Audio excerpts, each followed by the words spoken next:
think like 100 bob or 150, like that cheap. It's at 8 in the morning. I'm like, oh, I think this is the time someone proposes. Oh, and guess what? That was it. He never proposed. Like, I don't know, the ring kneeling down, or so he was like, okay. How can you be there without money? And why do you have this small phone? Hi everyone, welcome to my channel again. So today, being a public holiday, I have a guest. For the first time, I have a guest, a very, very, very, very, very important person. I was supposed to come here and talk about something else, but someone insisted that they want to do a show with me. And I said, why not? This person is so important to me. So she's going to come, say hi to you guys, and then we can take it from there. Come, Mama. Ta-da! Say hi, friends. Hi, friends. Tell them your name, your age. My name is Haley Mihaki June Banana Apple. You call yourself Banana Apple. Why? Because I have to. You have to, but already you have Haley, Mihaki, and Ju. So why are you adding on bananas and apple?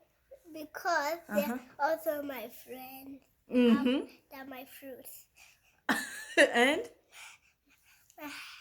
I'm 4 years old. Today I'm going to talk about my age and my school. Okay, tell us about your age and your school. First you talk for your age and me I'll talk. You want me to tell people my age? Yeah, after you it's me. First talk. Oh no, Mama. Now we need to talk. When it comes to a lady's age, we don't say our age. So I cannot say my age. You have to say it first. Oh my goodness. Can I tell you? Yeah. You're 29. No, I didn't say that. You say what? I didn't say it. Mama, let's not talk about age, or okay? Okay. Yes, because I'm a lady. I don't say my age. Okay? Yeah. Okay, Mama. So, this is my daughter, my firstborn, my love, my everything, my gift from God, my pumpkin, my bananas and apple. Pineapple. And pineapple. Yeah. Okay. Baby. And pineapple and apple, everything. You said your age, you're 4 years old. You're almost 5. Yeah. So she's almost 5. Yes. So she insisted she wanted to come and say hi to you guys. And we are here. Mom, let me tell you what you can do. Okay. You talk about of me. I talk about you. Yeah. What do you want me to talk about? You talk about of me playing and doing poo-poo. You don't say that on the camera, Mama. You don't say that. Okay? Okay? Okay. Okay. Whatever I've said about you is enough. You're a big sister. You have a little sister. What's her name? Heather No, tell them. Heather Kazubai June apple, banana, pineapple, orange. What? Even I have orange. Okay, Mama, now let me work, okay? Thank you. You wait for me. No shouting for Mommy, okay? Why? No shouting for me, okay? All right, guys. As you've seen, I started with the special guest. So, I'm here now. Now, today I want to talk about motherhood. Now that, I had a special guest. Let's talk about motherhood. Are you a mother? You can be a mother when you carried your babies. You can be a stepmother. You can be, any kind of a mother. Either you're raising kids of your sister, your brother, you're a mother. So this is my journey. You remember some of you, I told you I came to Kenya when I was pregnant, yes. So I'll not go back to that. But mostly I want to talk about my second pregnancy. The first pregnancy for Hailey, it was smooth. Smooth, I didn't struggle a lot. The only problem I had was eating. My goodness, eating was a problem for me. I remember I used to survive on milk and bread, brown bread and low-fat milk every day. Like my eating was bad. I remember I used to survive on that lunch and supper and breakfast. And then at some point, and then, yes, you can go, Mama. No. Sorry. So, I would survive on milk and bread. I remember this one time, it was too much, like I was not eating at all. My husband called my sister and told her, this girl is not eating. This girl survives on milk and bread every day. Like, can you talk to her? Can you put some sense into her head? Like, she's forgetting that she's carrying someone else. And my sister was like, why are you not eating? And I'm like, I don't have appetite. Like, I eat and I feel like I'm going to vomit. The food is not yummy. Like, she was like, you're not eating for yourself. At this point, you're eating for someone else. So can you put all those things aside and eat? Even if it's not yummy, even if you feel like vomiting, just eat. If you vomit, it's okay. If you don't vomit, well and good, but eat. I said, I'm going to try. I remember, like, I tried. I remember even that time I had a nanny. She was a mature lady, like she was in her 40s. She was older than me. She was older than my husband. And then she noticed that I was not eating. She would cook food and I don't eat it. Then one time she went and told my husband, now in Swahili. She thought I would not hear what she was saying. I told, Madam, I cook food. She doesn't eat. Oh, and me, I'm so worried about her. Lo. Oh, I was pissed. First of all, there are two things why I was pissed. Number one, I was pissed because I was there with her all the time. She didn't tell me anything. She didn't like tell me like, Madam, you need to eat. Like as a mature woman, I expected her to come to me and tell me, what? I understand your situation, but you have to eat, No. She went direct to my husband, started speaking Swahili behind my back, thinking I would not understand a word. And I'm like, first of all, you have no right. Like, I'm always with you in the house 24/7. Why would you jump and go to my husband to report me, yet I'm always with you? And now you don't want to piss a pregnant lady, a very pregnant lady. Like that time, I think I was like 8 months. I got so pissed. And then my husband was so scared to tell me because he knows me.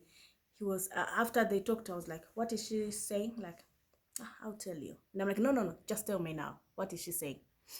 Like, she was complaining that you're not eating. And I'm like, so she had to come to you instead of coming to me. Me, I don't like this. I started crying. But anyway, I was not eating. That was my biggest problem. I was not eating. But once in a while, I would, crave for restaurant food. They would buy for me when my husband is coming back from work. He would bring for me. That was the only food I used to eat. So, and then, I swear, motherhood is a journey that you don't know how to describe it. You don't know how to, I don't know. It's something that's so challenging, but again, rewarding at the same time. So I don't know how you can call it, because it's that situation that only mothers can understand it. Men cannot even understand it. So I went through that. It was not a rough pregnancy, and then time came to deliver. So I went to the hospital. I've always told this story, and it's, I think at some point I got traumatized, I think. So when I went to the hospital, they told me now, because your blood group O negative, you cannot deliver at 40 weeks. So you have to report here by 39 weeks. If nothing like has shown up, like signs of delivery, if not. But if you get them, come as soon as possible. So we waited, nothing. So at 39, I had to take myself. So we went, we checked in, that is Nairobi Hospital, we checked in and everything was okay. So they were like, okay, now that you don't have any sign of, baby coming, we have to enforce it. You have to go the artificial way. So they put me on medication. It's not even, how do they call it? What's the word? I've forgotten. So they put me on medication, meaning they had to insert pills to help me get contractions. Normally, I asked the doctor, so how many am I supposed to get? And she was like, maximum we do 3. But most of the times, most women, at 2, the contraction starts coming. You don't need to finish the 3 pills. I'm like, okay. They put number 1, nothing. I remember calling my sister and my sister-in-law in Rwanda on a video, slaying, telling them, oh, you guys, the doctors just put in the pill, but I feel nothing. I don't feel anything. So I was slaying, taking videos, taking pictures, like I was okay. I wasn't feeling anything at all. Then after like 80, was it every after 8 hours, the doctor came back, put a second one. Second one, I started feeling tiny things, like stars from a distance. And I'm like, it's okay. Stars from a distance. Again, after 8 hours, we went to the third one. Remember, most women, maximum 2. At 2, once they give you the second pill, that's it. You get contractions and then you're able to deliver your baby. Me, we've gone to the third one. On top of that, the doctor comes back. Women, this process. The doctor comes back, checks how far you've opened downstairs, how far. So she came on the second pill. It was 2%. So 2%, I could feel something, but like stars from a distance. And I was like, hey, if this is the journey, then this thing is so easy, eh? This thing is so easy. So I was so comfortable that, I'll be able to push. Third, nothing. Now that time, the third pill, I started feeling something now. The real thing. So it would come, the contraction would come, and I feel it from the distance coming. I hold my husband like, he was like, okay, today you're going to kill me. I would hold his hand or leg. By the time I'm done with that leg or hand, he would be like, I need a break. So I remember I'm at 4 centimeters. So the doctor came, checked, I'm at 4 centimeters. But the amount of pain I was going through, I was like, okay, I surrender. I'm just at 4 centimeters, and this is the amount of pain I'm feeling. And I have to go up to 10. I started now panicking. Like, at 10, how will it be?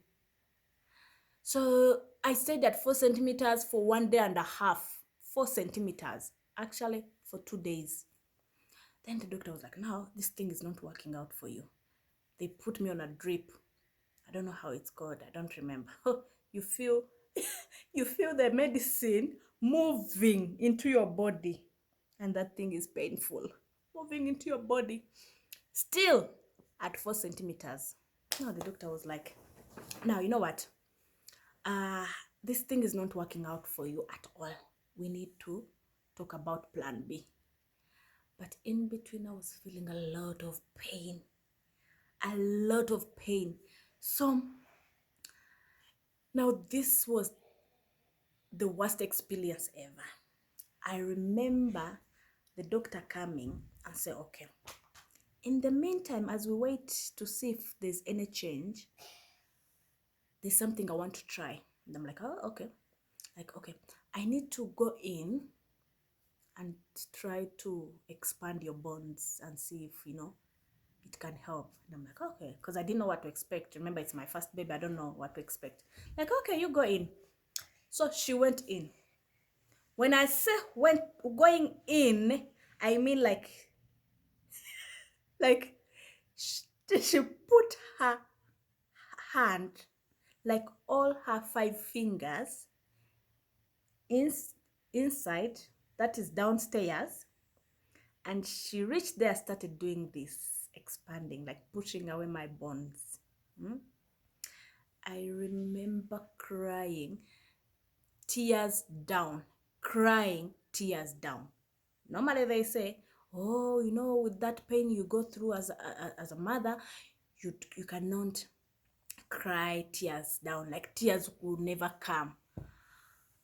I cried tears down, like tears, because that thing was so painful. Like, I'll never forget that pain in my life. I reached a point, now my husband was at the back holding me, and I reached a point where I felt like I was this close to kick the doctor so that I can close my legs. And the doctor was like, I know it's painful, but I'm trying to help. This may help you. Please just bear with me. Be strong for your baby. And when she said, be strong for your baby, I was like, I screamed. The advantage I had, I was in my own room. But if I was next to someone, I think those people would have, I don't know, left the room or requested to go to another room. That thing was painful. My goodness, I cried. Like, it didn't even take long. It was like 2 minutes or so. It didn't even take so long. I think it took like 2 minutes. But those were my worst 2 minutes in that situation. So she, came out and she was like, I hope it helps. It's supposed to help, and I know it's painful. I'm so sorry. I'm trying my best to see how you can push without us going for plan B. So remember, I'm still on the drip that is moving in my body. I can feel all the drips. So finally, after a few hours, she came back and she's like, you know what, you're still at 4 centimeters and the baby is tired. Like, we need to go for an emergency. So we have to operate you. That's the only way. We've tried everything. It's not working out for you. And now it's been 3 days. The baby is very tired. So finally we went for an emergency. I remember my husband telling them, because this doctor came with the documents now. Okay, I need to take you through the documents, the contract, so that you sign, blah, blah, blah. And my husband was like, no, you don't need to take us through. Just bring, I sign. He signed very fast. And then he was like, why did you even wait for us to go through this? Eh? You would have operated us in the first place. Then she was like, no, we don't just operate you without an emergency. We have to give someone a chance to push, because it's good to push than going direct to operation. So they took me. I remember going. I didn't even get a chance to say bye to my husband because of the situation and the pain I was going through. And I remember going, saying, my goodness, what if I don't come back? I've not even said bye to my husband. I didn't even call my sister and my mom. Like, my head was going through a lot. Like, my mind was all over, thinking, what if I don't come back? So, we reached there. They started, organizing. Because it was my first time, they had to explain what they are doing to me, the injection at the spinal cord, like the process. And I remember when the operation was starting, remember, I don't know what to expect. This is my first time. When the operation was starting, I remember they pulled the big light that is in the theater. For those who've been in the theater, there's always that bright big light. So they pulled it closer to the operation area. And I remember looking at the lights. In my head, it's like I was counting, because I remember there was tiny lights, like thousands of them. And I was trying to see if, because Now from one light to another, the tiny one, there's like a tiny space. So in that space I could see like a shadow of what they are doing. And then I was so keen on trying to see if I can see what they are doing, you know. And I was like counting, creating more space in, like, in my mind was creating like space in those lights to see what they are doing. Within few minutes, we were done. We were done, and I met my baby, the big girl you've seen, and she was this most beautiful baby I ever seen. And and seeing her, I cried. It was too emotional. Like, I can't believe I'm a mother to someone. So, of course, they take you to a recovery room. It takes like 2 hours for you to go back to your room. They were so caring and supportive. Like, I wouldn't say enjoyed, but I loved the care I got. And it was my first time. Sometimes you can go somewhere, you find like it's your first time, but the trauma they give you, you feel like you don't want to ever go back there. But the experience was good. Like, everyone was so caring, supportive. So, and something happened that I didn't like at all. So after, like, because I think they operated me at around 3 in the morning. So by 3 years, by 6, I was back to my room. So they were like, oh, you rest. We'll see you later. We'll come to check on you. So as I was resting, of course, you're very tired. You just want to rest. So I overslept and I woke up at 12. Like, in between, I kept on waking up to see if my baby is there. Like, they've brought my baby for me to see or breastfeed. Like, that's what I thought. So I kept on waking up, and I find my baby is not there. So I check my phone, I go back to sleep until midday. So I was like, okay, now what happened to my baby? Since the time I left the theater, I've not seen my baby. They've not brought my baby. Like, what is happening? So I called the nurse and I'm like, nurse, I've not seen my baby. What happened? Like, oh, we were waiting for you to request for her. And I'm like, huh? What kind of people are you? Like, it's been half day and you're telling me you were waiting for me to request for my baby. Like, you guys, I don't know how things work here. I didn't get an option of, knowing that I have to request the baby anytime I'm ready. Me, I didn't know. So this nurse tells me, oh yeah. And I'm like, okay, so what has she been eating? Like, oh, we've been giving her, is it glucose or what? Something like that. Oh my goodness. I cried. I remember crying, thinking already I failed this girl on the first day. Like, who sleeps the whole day without breastfeeding the baby? And the baby has been surviving. Is it on glucose? I cried like a baby. I hated myself. And I was so mad at these nurses, because now I felt like it was their responsibility to come and ask me, like, how do you feel? Are you strong enough to bring the baby? You feed her. Even if you're strong, that is your job. They would have, given me a chance of deciding if I want to see the baby now or not. So that was the only turn off I got, and it broke my heart. I felt like I failed this girl from day one. Like, this is how we've started the journey. I felt really bad. But anyways, the nurse brought the baby, and I was like crying like a baby, and she was like, no, it's okay. We do this a lot. Most of the mothers, after giving birth, they don't have milk. So we have to support the babies as we wait for them to get milk. I'm like, but you guys didn't ask me. Like, I'm talking, crying at the same time. Like, you guys didn't ask me. Like, I've been waiting for my baby. I thought, you guys are supposed to come and ask me if I'm ready. Or you don't even need to ask me. You bring the baby, I check on the baby. And she was like so nice and apologizing and convincing me, like telling me how, it's normal, da da da da da. But you don't tell a new mom that it's normal to spend 6 hours without your baby, and the baby is taking glucose, and yet you have milk. I was like, I failed this girl on the first day. But anyways, besides that, the rest of the process was nice. The nurses were so good. And after like 3 days, we left. So now the hardest part started. Remember, it's COVID time. I don't have my mother, I don't have my sister or any relative of mine who can support me. Back home, everyone was panicking. The way they know me, they were like, is she going to manage? Will she even know how to breastfeed? Will she even know how to carry the baby?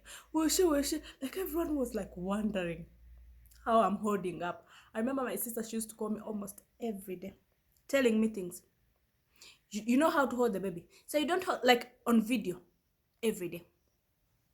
And I'm like, yes, of course I had a few ideas, because I saw my sisters, breastfeeding. I've seen a few things, but now this time around, it's you to do it. Yes, it's hard, it's challenging. But my siblings were all worried, nervous, like wondering if I'm able to even shower the baby. The advantage I had, I had this nanny from Uganda who was a young lady, and she had done nursing in Uganda, and she was so good with the baby. So I would not do anything. She was doing everything. She was bathing the baby, dressing the baby. So my work was just to breastfeed. She would even tell me things that I don't know. Basically, she was teaching me. And she didn't have, up now, I think now, by that time she didn't have kids. So basically, she taught me everything I know now. Like, I learned a lot from her. And I think if it wasn't for her, it would have been a mess. My husband was zero knowledge about babies. We would get, like, see something, we get confused, and we go to Mr. Google, like, Mr. Google, so how do they do ABCD? Like, that was our best friend.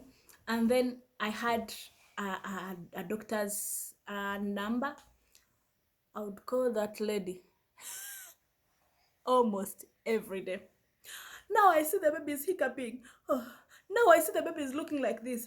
Now I see the baby. Like, I used to disturb the lady, but she was so good and kind. I think she understood the kind of a person I am, or I was that time.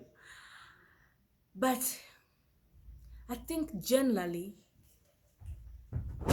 if it wasn't for that nanny, I don't know. Things would have been bad for me. Like, things would have gone south.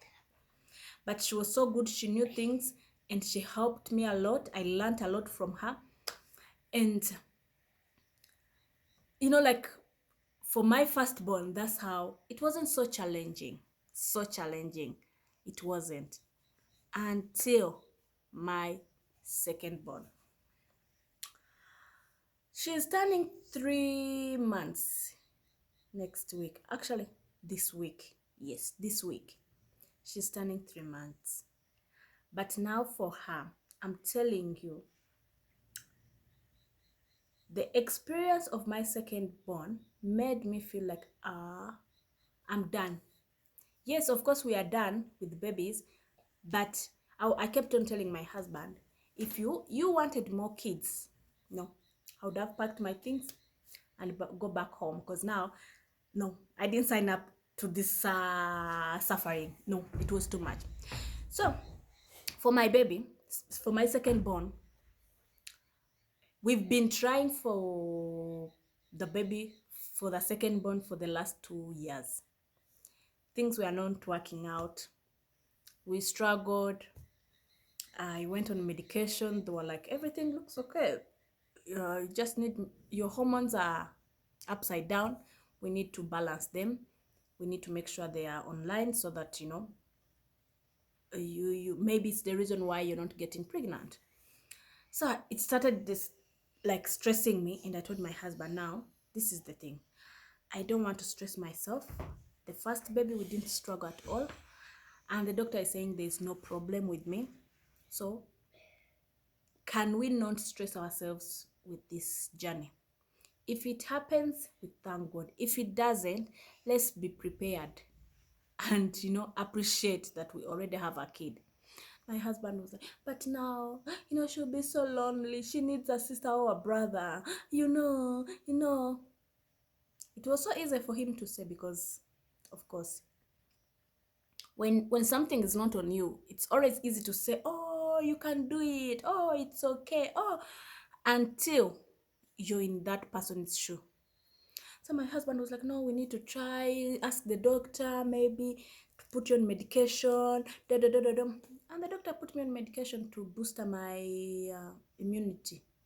My hormones, no, not immunity, my hormones. So I was on medication and then I reached a point like, I don't want, I really don't want to stress myself with this. So I personally stopped the medication. Heidi, go see why Hazel is crying. Hazel is crying, go see. Thank you, Mama. So I was like, I don't want to stress myself with this. So I dropped the medicine and I told God, you know what, God, it's up to you to decide if we deserve another baby or not, but I'm not going to stress myself, taking medicine like, like they've told me it will not work out. No, let me leave it to you, God, to decide for us.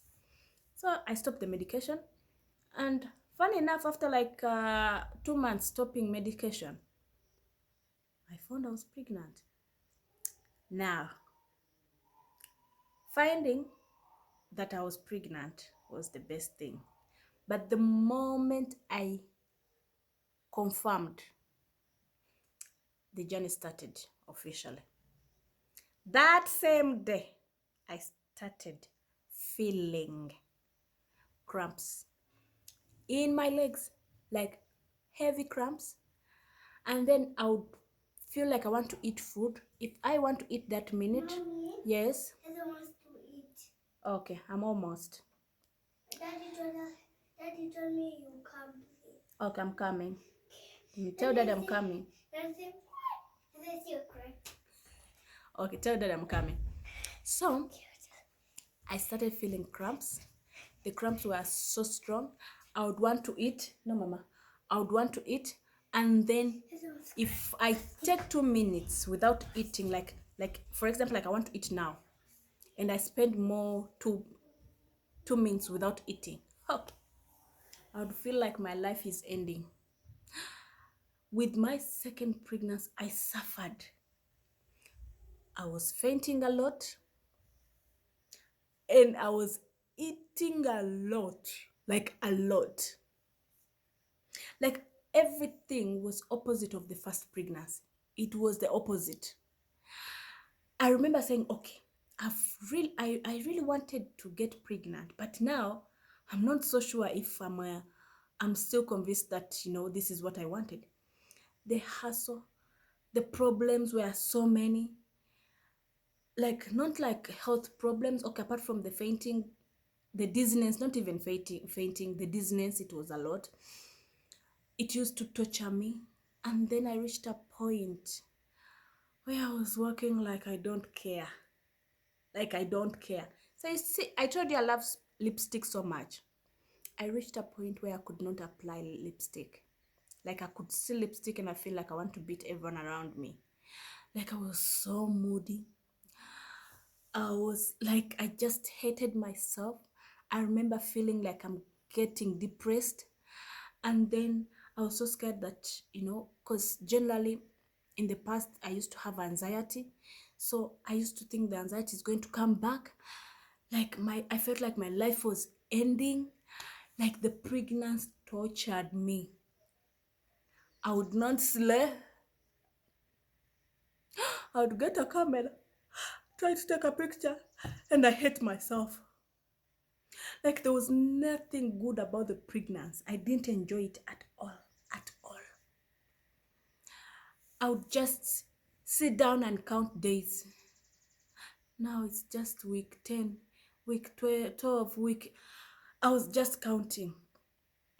It tortured me to the extent I said, oh God, I don't want to ever do this again. I don't want to ever do this again. Let this be the last baby we get, and we raise these 2 babies, and that's it. Up to now, I still believe that I cannot do that again. I'm happy I have my daughters. I love them so, so, so much. But if you came and told me I'm giving you, I don't know, millions of dollars to get pregnant again, I think I'll let it pass. I'll let it pass, because that is the worst experience ever. I didn't enjoy the second pregnancy at all. And now going to the hospital, everything was okay. Now, this is what happened. Before I close, let me tell you the story. So, my friend came from Rwanda to visit me with the kids, so I was trying to show her around. Remember, I'm so heavy. I was 8 months. I'm so heavy. And then she was around for a week, and then she left. She went back to Rwanda.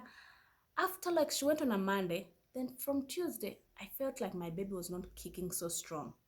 The baby was kicking, but not so strong the way I was used to. So I was like, I think because I've been moving up and down, let me just give it time. I think my body's just tired. Tuesday, Wednesday, Thursday, Friday. Then Friday I called my sister and I'm like, imagine, I feel like the baby has reduced on the energy. The way she used to kick, I feel like it has reduced. And it's been days. And then my sister-in-law is like, so why don't you go to the hospital? And I'm like, my next appointment is next week, so I'm trying to buy time. Like, now, you're going to be there, stressed. Why don't you go to the hospital? They check, then you come back, you have your peace of mind. And I'm like, let me see. Let me think about it. So that was Friday. Saturday, and she checked on me and she's like, okay, did you go to the hospital? And I'm like, no, I don't know, maybe I'll go there on Sunday. I'll go there on Sunday. She's like, imagine if I were you, I would go to the hospital. I closed that chapter, because sitting there worrying and you can't find answers, it's the worst thing. You better go, they tell you what it is, you get your peace. So that was in the evenings. So after talking to her, I was like, what am I even doing here? Why can't I go? So I was like, okay, let me just call Uber. I called Uber. I went to Nairobi Hospital, because now my doctor was so I was like, so I went to Nairobi Hospital. I told the doctor, I feel like my baby, the way she's kicking, like it's not energetic. I don't know. I just want a peace of mind. Basically, I don't have any other problem. I just feel like it's a bit weird. So they checked, like, but we can see here the baby is kicking. And I'm like, yeah, but I don't feel it. Like, some kicks, I don't feel them. You're seeing like she's kicking like 5 times. I've felt one, And the doctor was like, okay, let me take my time. She took her time. And then she noticed this car person, the head is still up, and she's at the back. She's sleeping on the umbilical cord. So I asked the doctor, like, how is she? Like, she's fair. And I'm like, what do you mean she's fair? It's either she's good or she's not good. You can't say she's fair. Like, no, your doctor will explain this to you. I was like, okay. Remember, I'm there alone, because I'd not even told my husband that I was going to the hospital, because it was a Saturday. Like, my husband was he was coming from somewhere, so I didn't even tell him. So I got to get my results. I asked the doctor, okay, what's happening? Like, okay, who is your doctor? And I'm like, doctor blah blah blah. Like, okay, let me first call her. The doctor calls my doctor, like, oh, so Joyce, da da da. So it's this and this and this and this. So the doctor tells this other doctor that, you know what, admit her. So the doctor tells me, now we are going to admit you, because we want to check properly, do more tests to make sure that we know what is happening, you know. So I was like, okay. I called my husband. Now you need to come here. Now. My husband came running. Like, okay, what is happening? They told him the same story. They've not mentioned that the baby is sleeping on the umbilical cord and the baby's head is still up. Because I was close to the due date, but again, they expected the head to be facing down. So my doctor, they told me tomorrow I'll see another doctor to explain what is happening. Like, but if we find nothing alarming, you just go home. So I called home and I'm like, I'm okay. They said they're going to do more tests. Then tomorrow, I believe I'll go home. So that was now on Sunday. The doctor comes in the morning, checks, tells me, oh, now this was a guy doctor. Now we have to check how many times the baby is kicking. Then after that, we'll come back and see what to do next. After that, another doctor came back. Said, now we have a problem. Your baby is ABCD. Your baby is doing ABCD. We have to operate you now. I panicked. I remember seeing my husband having tears in his eyes, but he's pretending to be strong. And funny enough, I was strong. I was so strong because I knew at the end of the day I'll be operated. Even if it was that day or another day, I knew I'll be operated. So my husband started panicking. I remember him saying, let's take this picture. I sent to aunties and uncles to pray for us. And I'm like, okay. And then I was like, okay. We took a picture, like very tired, very stressed. So anyways, we went for an operation. It was perfect. It went well. I welcomed my our second born, and she is this perfect, peaceful, beautiful. She's just perfect. Yeah, so that's how my pregnancy journey has been, and I would not change a thing. Of course, I would change one thing, the one for that one. That one, I would change it a billion times. That was one of the baddest things I experienced. But besides that, the journey, you know, everyone tells you that these journeys are different. Every baby is different, and it's not a guarantee that your first pregnancy will be like your second will be like your first, or your first. It's always different. But again, at the end of the day, if you're healthy and your baby is healthy, that's what matters. So I'm a mother of 2 beautiful daughters. And look at me. I'm working on myself to cut some weight. Then I slay. Watch out. Once I get my body back, I'll slay. Because now the entire system is a mess. I've gained weight. But I'm grateful to God that, everything was smooth at the end of the day. My babies are like, we are so lucky that, the operations were not bad. Because sometimes people go into those operations, you find like after that, there are a lot of complications. But hey, respect a pregnant woman, because it takes the world to bring a human being in this world. It takes your entire system to put that baby down. And when you see a pregnant woman crying for, I have a friend of mine who told me that there's a time she wanted a cold yogurt from a specific shop, and the husband went to buy a different yogurt in a different shop. And the amount of tears she cried. So whenever pregnant woman says, I want a roasted watermelon, please just give her. Because this journey is so difficult. You men, you just see a baby there and you feel that's it. But this journey, me, I think at my age right now, so far that has been the hardest journey of my life, and the beautiful journey of my life, and the best thing in my life. So I'll see you next time. I hear the young one is crying for me.